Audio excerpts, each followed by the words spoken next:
ஒரு நகரத்துல ஒரு அண்ணன் தங்கச்சி இருந்தாங்க, மித்தாலி அப்புறம் மெஹுல். மித்தாலி நல்ல சுபாவம் கொண்டவ, அப்புறம் புத்திசாலியும் கூட. ஆனா மெஹுல் காரியவாதி, பேராசை பிடிச்சவன். மித்தாலி, நான் ஒரு தாபா ஸ்டார்ட் பண்ணலான்னு நினைச்சுக்கிட்டு இருக்கிறேன். அப்படியா?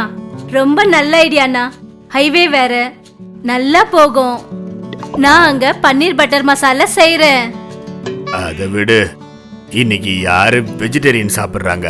நான் நான் வெஜிடேரியன் தாபா ஓபன் பண்ணலாம்னு நினைக்கிறேன். நான் செய்யற பன்னீர் பட்டர் மசாலாவால உங்க தாபா ஃபேமஸ் ஆயிடும். சரி, அப்ப சரி, பார்க்கலாம். ரெண்டு பேருமா புது தாபா ஸ்டார்ட் பண்ணாங்க. மேனேஜ்மெண்ட்ட மித்தாலி பாத்துக்கிட்டா, அப்புறம் பன்னீர் பட்டர் மசாலாவும் பண்ணா. இப்போ மெஹுல் கல்லால உக்காந்துக்கிட்டு இருந்தான். ரொம்ப சீக்கிரமாவே அந்த தாபா நல்லா வளர்ந்துடுச்சு.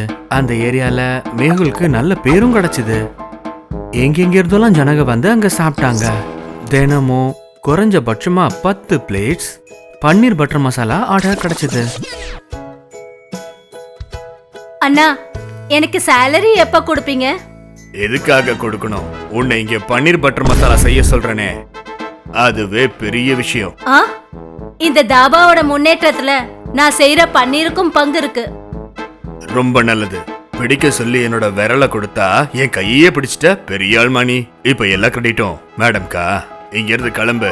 உன்னோட வேலையும் எனக்கு வேண்டாம், உன் பன்னீரும் எனக்கு வேண்டாம். கிளம்பு இங்க இருந்து, வீட்டுக்கு போ. என்னைக்காவது ஒரு நாள் என்னோட வேல்யூ என்னன்னு உங்களுக்கு தெரிய வரும். சரி, எப்ப பார்த்தாலும் பன்னீர் பன்னீர்னு ஓலறிக்கிட்டு போ, வீட்டுக்கு போ. கொஞ்ச நாளைக்கு அப்புறம் மித்தாலி சேர்த்திருந்த பணத்தை வச்சுக்கிட்டு மேகலோட தாபாக்கு பக்கத்திலேயே அவ தனக்கு சொந்தமான ஒன்லி வெஜிடேரியன் தாபா ஓபன் பண்ணா. மெல்ல மெல்ல மித்தாலியோட தாபா நல்லா போக ஆரம்பிச்சது. ஆனா மேகலோட பிசினஸ் குறைய ஆரம்பிச்சது. அடக்கடவுளே, இப்பெல்லாம் 2-3 ஆளுங்க தான் கடைக்கு வராங்க.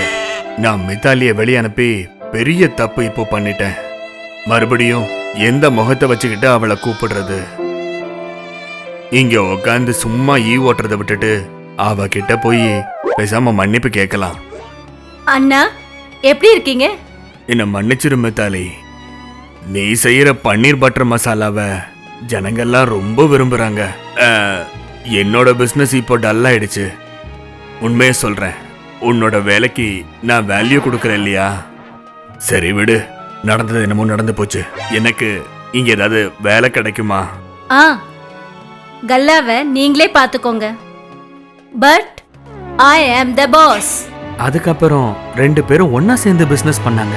கொஞ்ச நாள்லயே அவங்களுடைய தாபா பழையபடி பிக்கப் ஆயிடுச்சு. இந்த கதையில இருந்து நமக்கு என்ன பாடம் கிடைச்சதுன்னா, ஒருத்தரை சாதாரணமா எடை போட்டு அவங்கள வெளியில அனுப்புறது நல்ல விஷயம் இல்ல. இன்னைக்கு அவங்களுக்கு நடந்தது நிச்சயமா ஒரு நாள் உங்களுக்கு கூட நடக்கலாம். எதை விதைக்கிறோமோ அதைத்தான் அறுவடை பண்ணுவோம். தாதா டிவி.